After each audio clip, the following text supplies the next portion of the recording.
Hi there, welcome back to Ms. Johnson's ELA mini lessons. This is mini lesson number 3, and today we are going to talk about metaphors, which is non-literal language. So what I need you to do first is turn to your fair weather clouds page, and like we did last time, what I want you to do is just quickly read over it. Again, reading over your work multiple times helps you remember everything that was going on and focuses your brain for the lesson. So go do it now.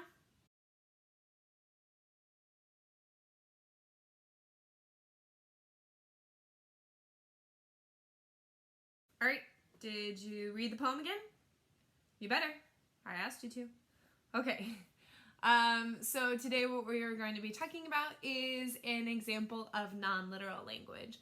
So when we say non-literal language, what it means is not literal language. Sometimes authors will throw in certain types of language into their writing to make it more interesting, to make it more visual, make it better for you to visualize what is happening. An example of a non-literal language is called a metaphor. So on this chart right here, we have similes and metaphors. Similes, if you remember from way back when, is where you compare two unlike things using the words as or like.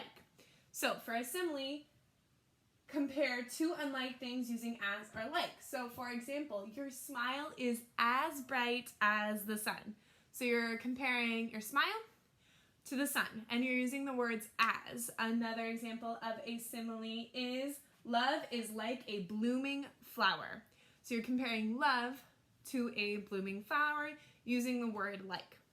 So metaphor is very similar to a simile, except it does not use these two words, like or as. So metaphors compare two things by saying something is something else.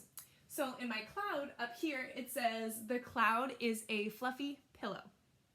Now, the cloud is actually not a fluffy pillow, but it is comparing a cloud to a fluffy pillow.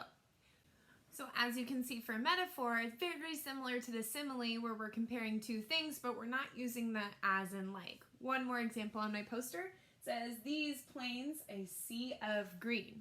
So it is comparing a plain, which is just like a rolling hills, to the sea, how it's all flat, and it's tons of it and spreads out for miles. So that is the difference between simile and metaphor. Our focus for today is on the metaphors. Metaphors is where you compare two things by saying something is something else. A cloud is a pillow, the plain is a sea. So those are the two things that they're kind of comparing to, not using those words as and like, just saying that's what they're like.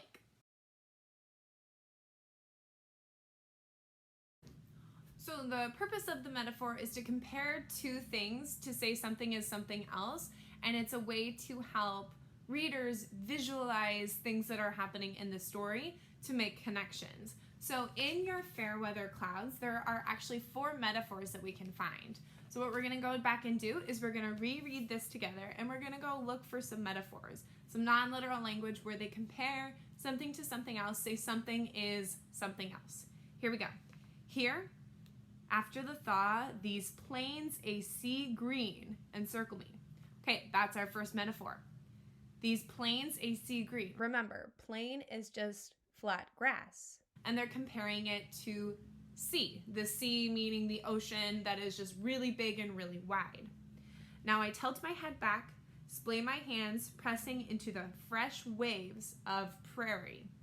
So, prairies don't have waves. You know, waves are in an ocean, but they're saying that there's rolling hills similar to waves. Metaphor number 2. Above the sky, the blue field is thick with piles of cumulus cotton. Okay, the blue field. The sky is not actually a field because it's saying above the sky, the blue field. They're saying that the field, the sky is a field that is blue, meaning it's just a really big field. So metaphor number 3 is the sky, the blue field, and it says is thick with piles of cumulus cotton, ripe for picking, stuffing, and quilting. Okay, so they're saying that the cloud is ripe for picking just like cotton. but it's actually not right for picking. You can't go up and actually pick the clouds, right? Okay, so that's metaphor number 4.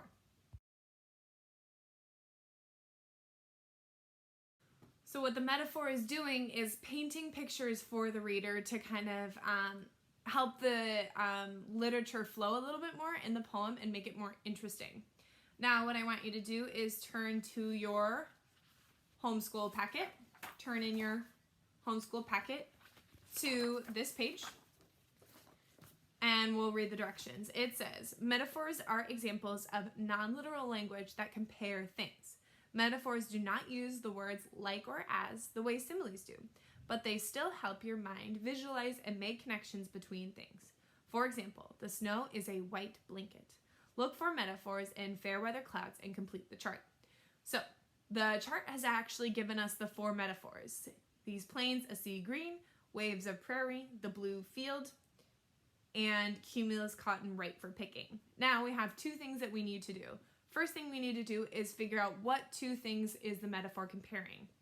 So, for example, these plains, a sea green, blank is compared to the blank. So the plains is compared to the sea.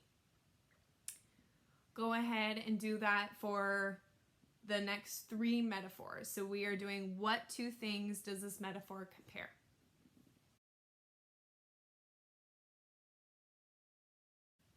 Okay, so after you figured out what the metaphors are comparing, what the metaphor is doing is creating an image of your mind. So look at these plains, a sea green is comparing to plains to a sea, to the ocean that is green. What does this create in your mind? So this is where you come in and write down, what are you thinking about in your head? What does it help you visualize? What does it create in your mind? Go ahead and answer that for all 4 of the metaphors. And last but not least, answer the question on the bottom. What 2 things does the metaphor thick with piles of cumulus clouds ripe for picking, stuffing, and quilting compare?